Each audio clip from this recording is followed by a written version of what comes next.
I've come here on a lovely, beautiful day in early June to see if I can catch some mayflies on film and some anglers. Where's here? Well, this is Powdermill Reservoir in East Sussex, near Battle. It's one of the most beautiful places that I know to go fishing anywhere in the south of England, and it really does take your breath away. Now, the mayfly have been hatching for about 2 weeks, I understand. They're coming up in quite large numbers. I've already seen quite a few flying around outside here. And the fish seem to be taking these mayfly nymphs as they're coming up through the water column, not on the surface. The rises are very, they're almost like the fish are sucking the mayfly off the top, rather than splashy rises where they're grabbing the emerging adults. There are a lot of fish here. There are also some amazing wildlife. We have edible frogs, which you may or may not be able to hear in the background. Plus they've spotted a hobby here in the last few weeks. It's really fantastic. It's run by Hastings Fly Fishing Association, and they do a fantastic job of keeping it well stocked and well managed. You can get a day ticket for £30, and for that you get 6 fish. A boat's £15, and an evening ticket is £20 for 4 fish. Very reasonable, I think.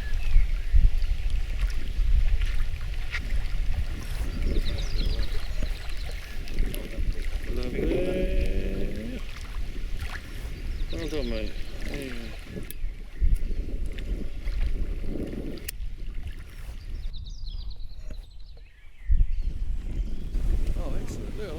This is one angler I did manage to catch landing a fish. He hadn't been fishing for quite some time, but he did tie his own fly, and very effective it was too. Get him out of these. He's out, that's it.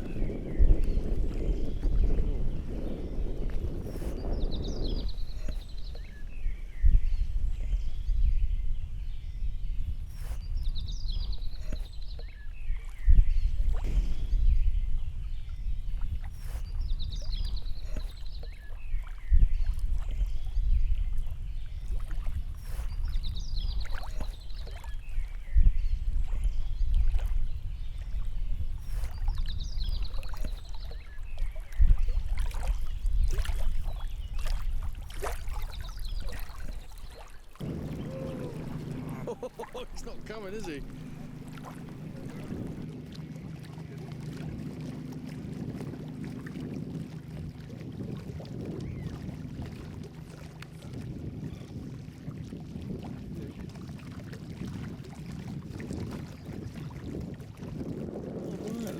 Deadly fly. Oh. I was never going to lose him, was I? Yeah, no. Oh, lovely. Yes.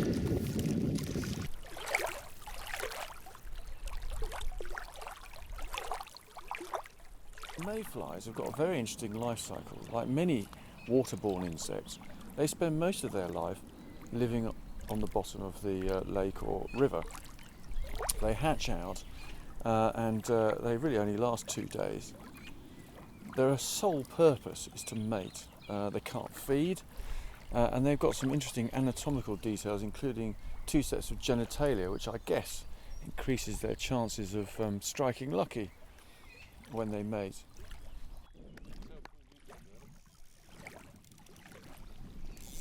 And this is another angler, Simon Flint, catching a couple of really nice rainbows late in the evening. Another angler just down the dam later caught 4 in 4 casts. Now, I don't know whether it was a group of stockfish moving up and down the dam or not, but even I managed to get a take, which sadly I missed.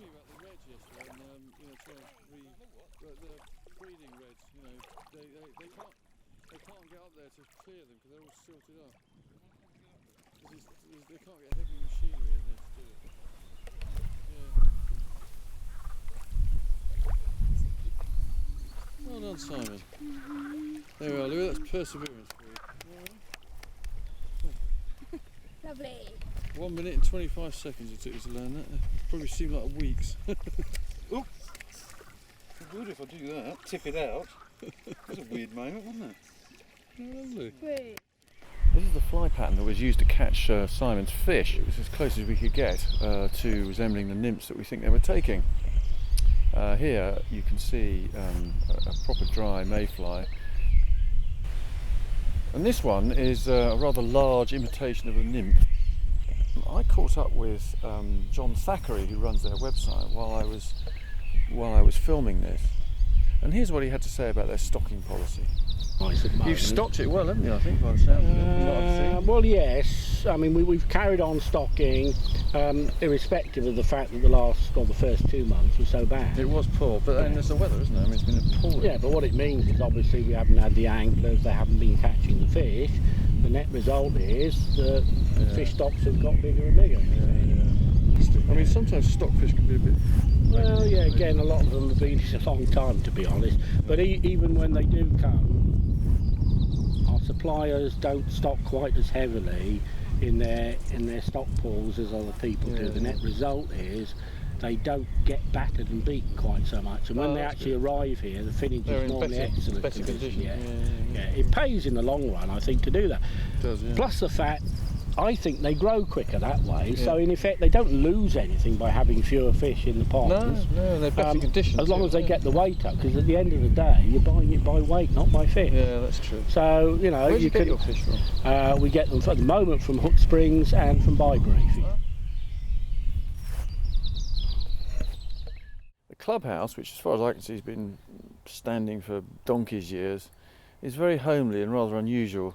There's a wood burner in it, and it's got a rather quaint, antiquated air about it. But it is very cosy and friendly. It's a bit like sitting in a gentleman's smoking room. Tea and coffee facilities, how lovely. An old wood burner. And there's one of the local residents. Powdermill is a beautiful reservoir, a lovely setting, and we had a lovely time here trying to film mayflies and catching a few fish.